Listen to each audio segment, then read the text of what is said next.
Genetic disorder.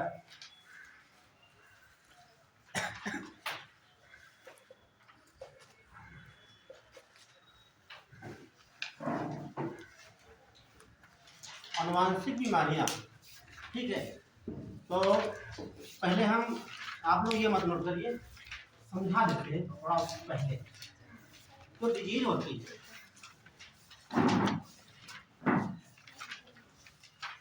ये दो प्रकार के नहीं है। क्या होता है, गेट है क्या होता है?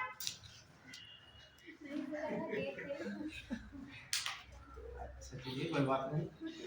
तो ये लाइट जल रही है, रिफ्लेक्शन मार रहा होगा ना। आप देखो दो प्रकार की बीमारियां होती हैं, ठीक, बहुत सिंपल बताएंगे आपको, ठीक है। एक तो बीमारी होती है कि ऐसी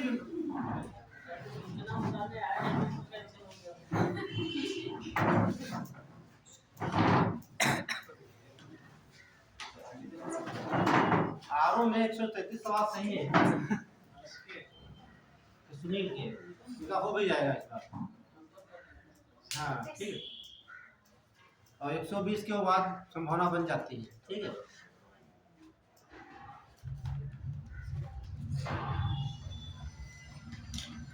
तो रिजल्ट मिल जाएगा अपने पास, रिजल्ट आएगा तो बच्चों का एक ग्रुप सब हो जाएगा, ठीक है। आरओ में सुनील का कंफर्म तो है, और भी एक दो बच्चे होंगे इससे, और मुकेश का तो पीछे रह गए, वो 65 से लगे हो मुकेश। हाँ तो 65 और 65 ईयर्स में है, कितना भी सही कर लो हिंदी में कहाँ पहले उन्हें बता दो। हाँ वही बता रहे, इससे सही उनका भी नहीं हो पा रहा है। तो जिसका जीएस सही है 80 है जीएस, उसके बाद हिंदी तो हो ही जाता है। एक हाँ पेपर कैंसिल हुआ, तो आप मेहनत करिए, आप लोग रिजल्ट दीजिए, ठीक है। और पेपर देखिए जो पढ़ाया सब आता है, ध्यान रखना, आप लोग ध्यान नहीं देते, कितने पेपर हो रहे हैं कि जो पढ़ाया वो मिल रहा है, किसी का मिले ना मिले, मेरा पढ़ाया सब आता है। कोई विषय हो, साइंस का देख लीजिए आप, चाहे आप ज्योग्राफी का देख लीजिए, पर्यावरण जो पढ़ाए वो सब मिलेगा वहाँ। यदि एग्जामिनर ने सवाल वहाँ से पूछा है तो मिलेगा, टॉपिक हटा दिया तो अपने गारंटी में हमेशा हम कहते कहेंगे भी। फिर उस चैप्टर से आयोग बोर्ड ने टच किया है, कुछ से बनाने की कोशिश की, तो मेरी लाइन आपको मिलेगी नोट्स में, बस आप पेपर सॉल्व करते रहिए और मेरी बातों को ध्यान से सुनिए और उसको अमल करिए, ठीक है। तो बीमारियां जो होती है, ध्यान समझना, दो प्रकार की होती है। तो बच्चा बता सकता है बीमारियां दो प्रकार की, तो बच्चा बताएगा। एक जेनेटिक होते हैं। हाँ ये तो मैं लिखा था, एक होती है जेनेटिक, कहते हैं इन्होंने कॉमन से लगा दिया, इसे बोलते आनुवांशिक बीमारी,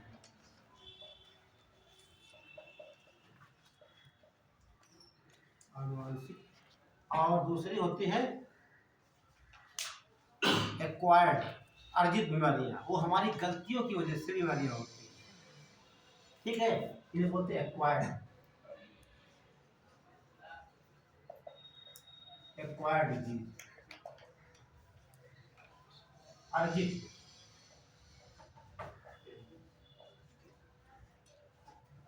बस इसके अलावा तीसरी बीमारी कोई नहीं।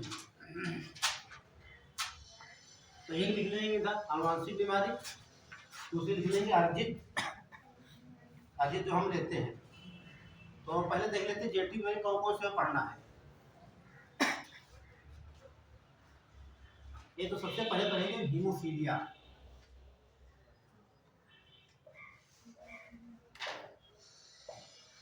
या हिंदी में लिखने की आवश्यकता है क्या, है ना। जैसे हीमोफीलिया का हीमोफीलिया होता है, ठीक, हीमोफीलिया डिजीज हो जाएगी आपकी। दो बाल्डनेस, हाँ इसका कहाँ से होता है, गंजापन, है ना। हाँ, गंजापन कैसा होता है? हाँ नहीं, बांझपन नहीं, गंजापन। गंजा टकला, है ना, टकला मकान। ये चीन का एक मरुस्थल है, ध्यान रखना। टकला आगे बताएंगे इसके बारे में।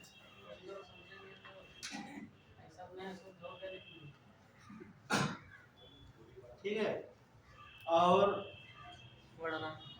आपको यहाँ से नोट्स मिलेंगे और केवल 50 क्वेश्चन हम बना रहे हैं, 50-60 हो जाएंगे। मुझे पूरी ज्योग्राफी है 50 क्वेश्चन में, वो ध्यान से पढ़ लेना, रट लेना, समझ लेना। सब 29 तारीख को जमा करना विकास भवन में, वो आपको मिलेगी यहाँ से, सब जाएगी। हाँ, वो मिस मत करना आप लोग, ठीक है। सारा उसमें भूगोल पूरा आ जाएगा, 50 से 60 सवाल पढ़ना आपको, ठीक है। हमेशा वही घूम के मिलेंगे आपको, अलग से पढ़ने के बुक टाइप बन जाएगा, ठीक। हाँ, सब हम बना कर देंगे, अपना बना मांगा गया है ना, हम बना दे देंगे अपना। हाँ, सब दे देंगे वो, और वही सब पढ़िए, बाहर से पढ़ने की आवश्यकता नहीं आपको। हीमोफीलिया, बाल्डनेस, और एक बताया था कलर ब्लाइंडनेस।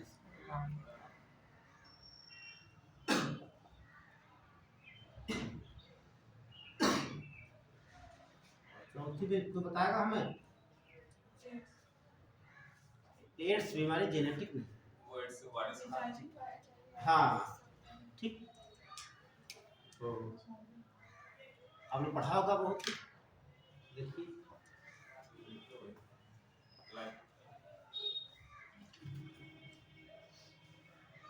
फिल्टर सिंड्रोम,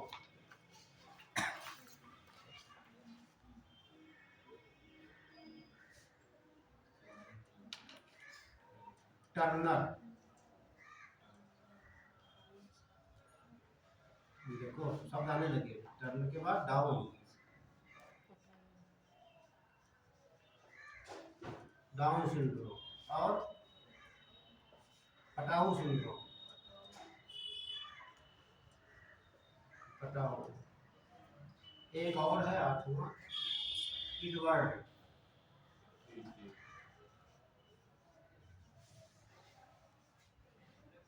ये नोट कर लीजिए, 8 बीमारियां हमें पढ़नी है। तो हीमोफीलिया को हीमोफीलिया लिखते हैं, और बाल्डनेस को गंजापन लिखते हैं, कलर ब्लाइंडनेस को बोलते हैं कलर विजन या वर्णांधता। आप लिख लीजिए वर्णांधता कहता है,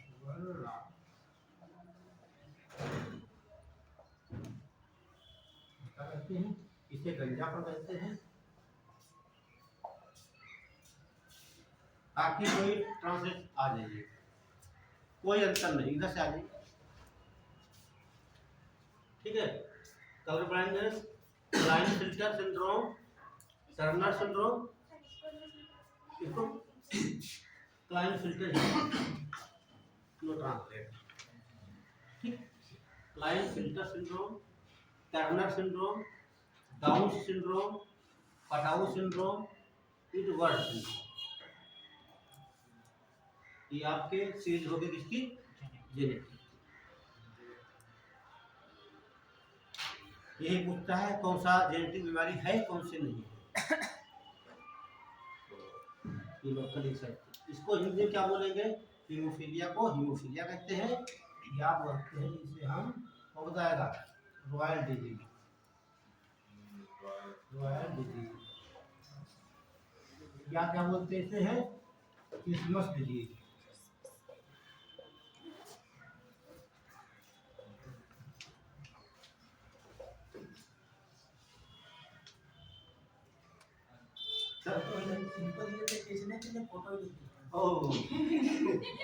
चलिए अब सारे बच्चे भी आ गए पढ़ते थे। 3 बीमारियां, हीमोफीलिया को क्या बोलते हैं? रॉयल डिजीज, क्रिसमस डिजीज, हाँ, या और कहा जाता है कि ब्लीडिंग डिजीज, ब्लीडिंग डिजीज। कितने नाम है, कैसे पूछ सकता है,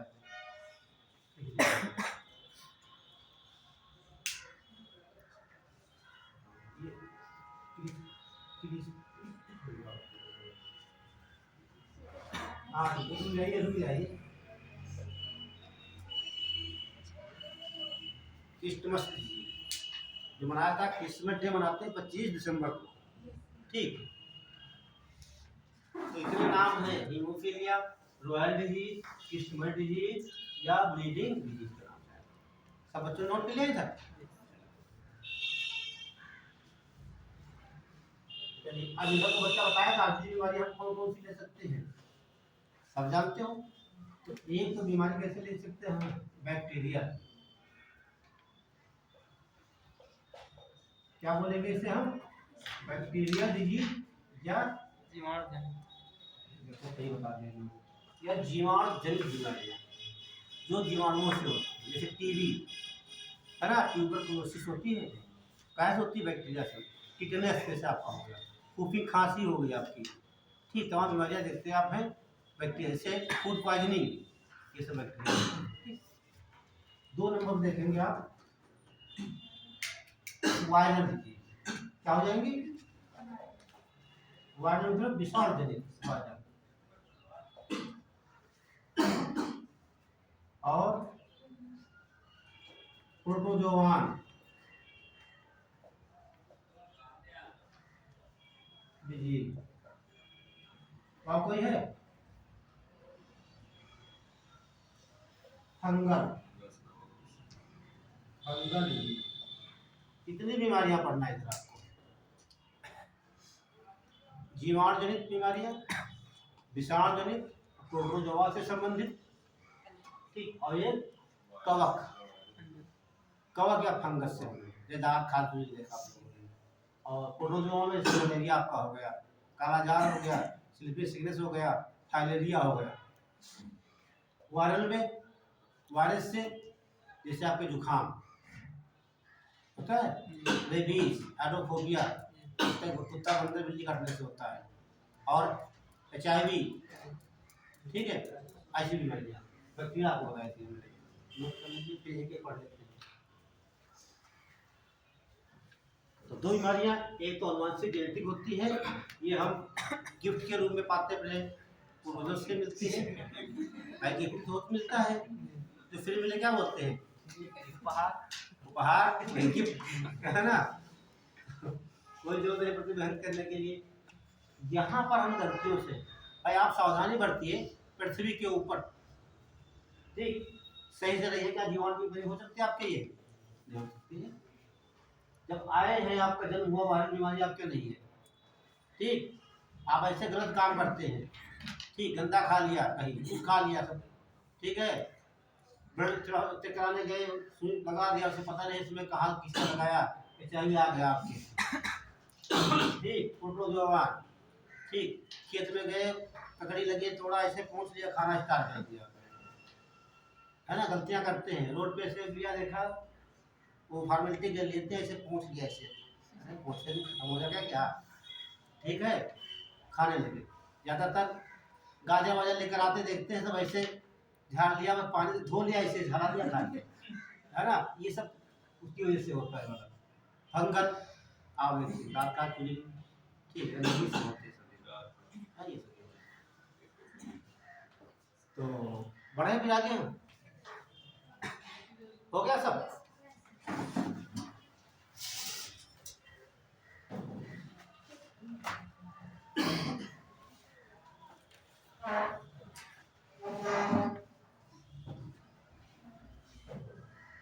ऐसे चार्ट बना लेना आप लोग, इसे बनाए, जब दिमाग में फिटिंग हो जाते हैं कि ये सब बना हुआ कहाँ पे, तो डाल दीजिए जेनेटिक डिजीज, जेनेटिक,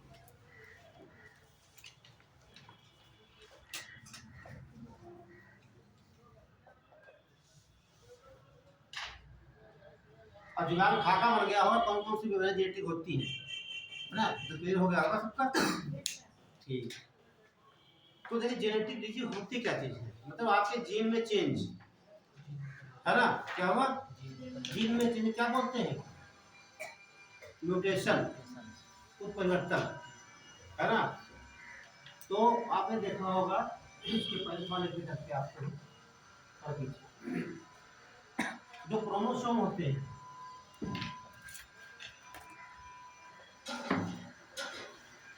इसे बोलते हैं जो गुणसूत्र बोलते हैं। कितने होते हैं? 23 है ना, जो गुणसूत्र होते हैं। ठीक, देखिए मान लीजिए ये गुणसूत्र आपका हो गया,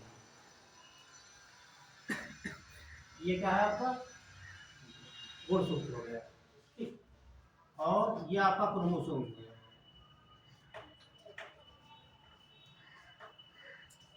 पूरा क्रोमोसोम हो गया। इस क्रोमोसोम का इतना भाग कट कर लिया गया,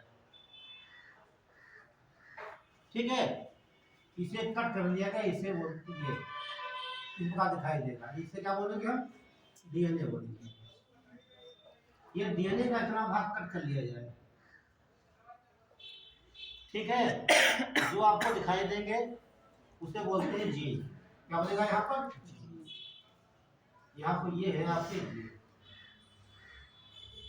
तो ये पूछा भी जाता है कि अनुवांशिक इकाई क्या होती है?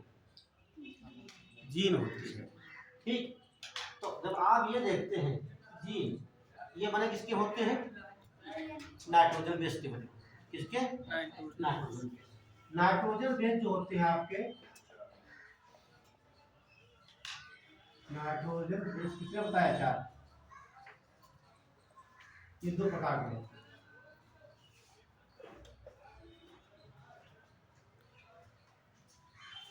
इधर से आ जाइए, मैंने वेट किया है, नहीं पहुंच गया है, हमारे पास में रहते वही हम रहते हैं। देखिए नाइट्रोजन बेस कितने प्रकार के होते हैं? दो प्रकार के। ये तो होते हैं प्यूरिन, प्यूरिन, दूसरे होते हैं पिरिमिडीन।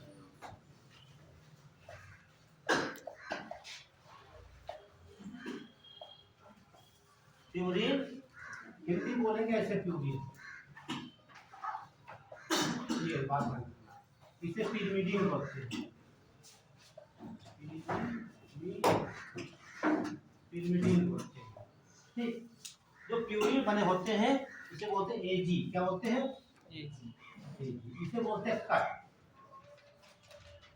तो यहाँ देख लीजिए एजी का मतलब होता है एडेनिन। क्या बोलेंगे? इसे बोलते हैं ग्वानिन। ये क्या है? अमीनो एसिड है, एडेनिन अमीनो एसिड और ये ग्वानिन अमीनो एसिड। और इधर बोलते हैं सी से साइटोसिन और यू से यूरेसिल, टी से थायमिन। ये होते हैं नाइट्रोजन बेस। और जब डीएनए जो हमारा होता है, ये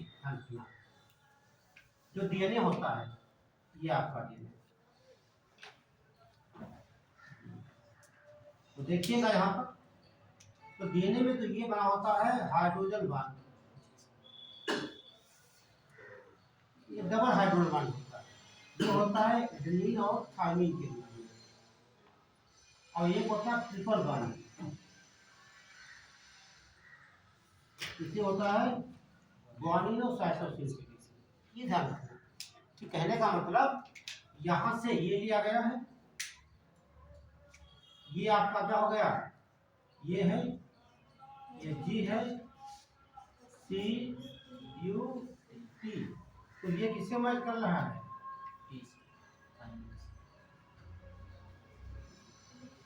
एक प्यूरिन बेस होगा, एक पिरिमिडीन होगा। और यहाँ पर देखिए एक प्यूरिन और पिरिमिडीन ऐसे बना होता है, इसी प्रकार से लगे होते हैं, ठीक है। और ये फिर आपका क्या हो जाएगा? ये वाला हो जाएगा। इसी प्रकार से पूरे बने होते हैं। इसे पूरा कहा जाता है एक हेलिक्स कहा जाता है, जो 360 डिग्री का होता है। और दो हेलिक्स, एक हेलिक्स ये बनता है, एक के बीच की दूरी होती है 20 एंगस्ट्रॉम। डीएनए के दोनों हेलिक्स के बीच की दूरी होती है 20 एंगस्ट्रॉम, ठीक। और बाकी जो इनके बीच की दूरी होती है, जो न्यूक्लियोटाइड बनते हैं, ये दूरी होती है 3.4 एंगस्ट्रॉम, ठीक है। और इसमें होते हैं 10 न्यूक्लियोटाइड, तो 10 से मल्टीपल के कितना हो जाएगा 34 एंगस्ट्रॉम, ठीक है। ध्यान रखना। तो आपको जब यहाँ पर चेंज होता है इनमें जैसे मान लीजिए ये लगा है AUGTC, ठीक, और यहाँ पर GCE और U लगा हुआ है। जो यहाँ लगा हुआ है, इसमें मान लीजिए ये मूल हमारा हो गया, इसमें चेंज हो जाता है इनमें से, तभी हमारा जेनेटिक चेंज होता है, उसे कहते हैं म्यूटेशन। तो म्यूटेशन क्या हुआ? हाँ, इनका जीन का जो सीक्वेंस बदल जाता है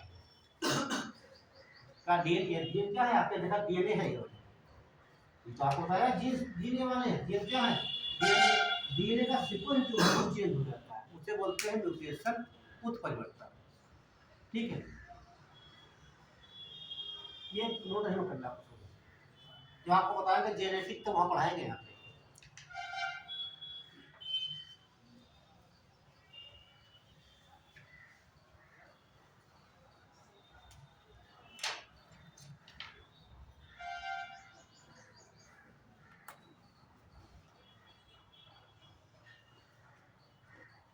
तो लिखिए गुणसूत्र डालो पहले, गुणसूत्र, गुणसूत्र एक लाइन में लिखिए। एक गुणसूत्र शब्द सर्वप्रथम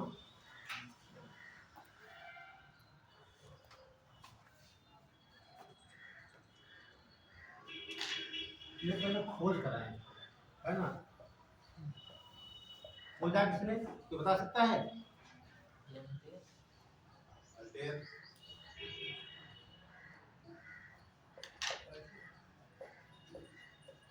फ्लेमिंग ने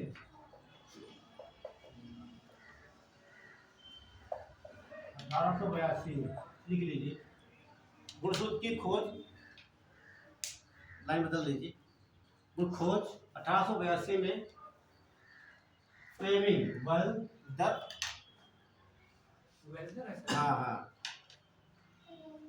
WALTHER वेल्डर फ्लेमिंग ने, और 1988 में 1888 में वाल्डेयर, वाल्डेयर ऐसे लिखेंगे, वाल्डेयर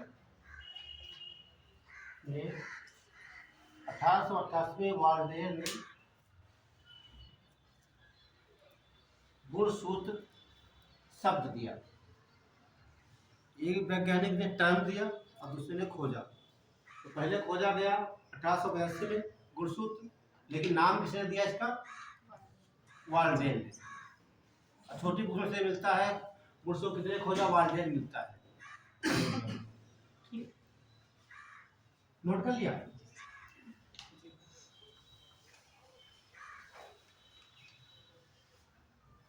तो क्रोमोसोम को दो भाग में बांट सकते हैं, कितने भाग में? दो भाग। अब समझना यहाँ पर, ये तो होता है ऑटोसोम, ऑटोसोम,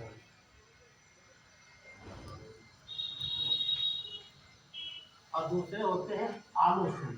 क्या बोलेंगे? आलोसोम, या बोलाता है ना sex chromosome, sex chromosome.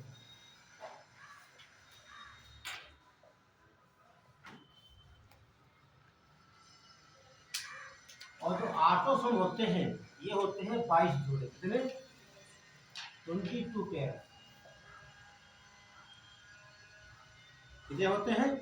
22 pair, और ये होते हैं 1 पेयर। तो टोटल कितने हो गए क्रोमोसोम आपके? हाँ, 22 जोड़े ऑटोसोम, ऐसे लिखा था 22 जोड़े, और +1, टोटल हो गया 23 पेयर या बराबर 46 हो गया। तो गुणसूत्र कितने होते हैं? 23 जोड़ी या 46 संख्या में लिख सकते हैं। और ये हमेशा पेयर में होंगे। हाँ, ध्यान रखना, गुणसूत्र हमेशा जोड़ी में ही होते हैं। सर डबल हो गए हैं क्या? पेयर जो है डबल हो गए हैं। पेयर माने जोड़ा होता है, तो पेयर माने जोड़ा एक में 2 हो गए, तो 22 दूना कितने हो जाएंगे? 44 हो गए। और प्लस एक जोड़ा है, कितने हो जाएंगे इसमें? 2 हो जाएंगे। कितने हो गए? 46 हो गए।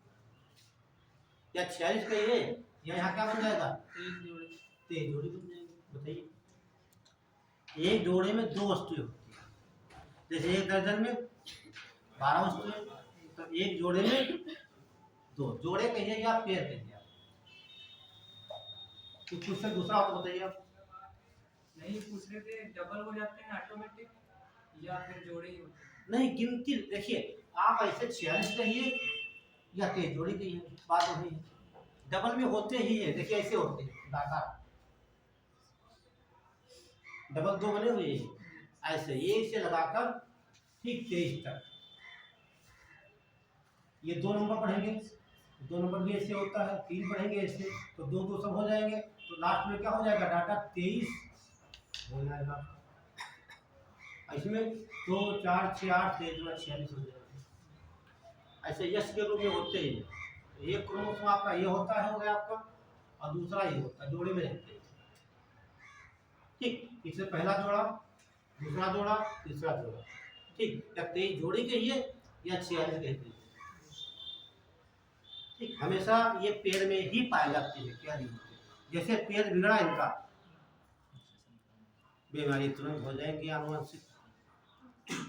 अभी बताते हैं आपको।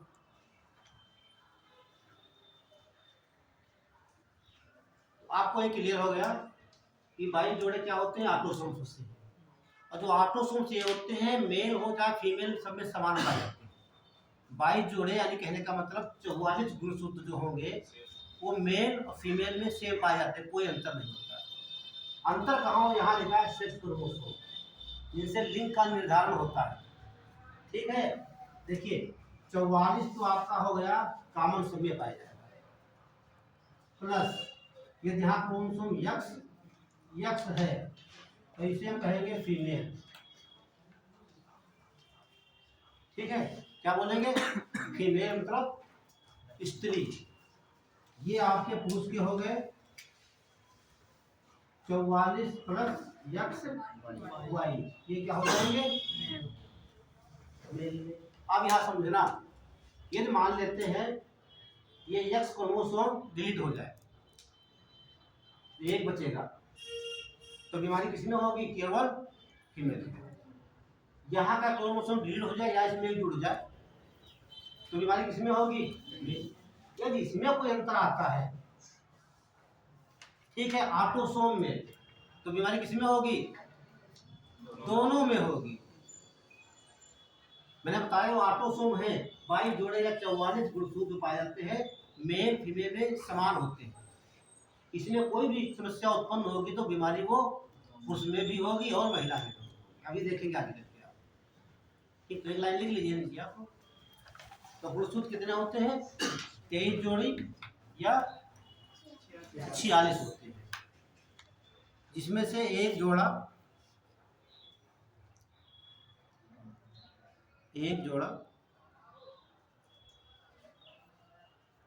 यानी कि वन पेयर क्या होते हैं? Sex chromosome.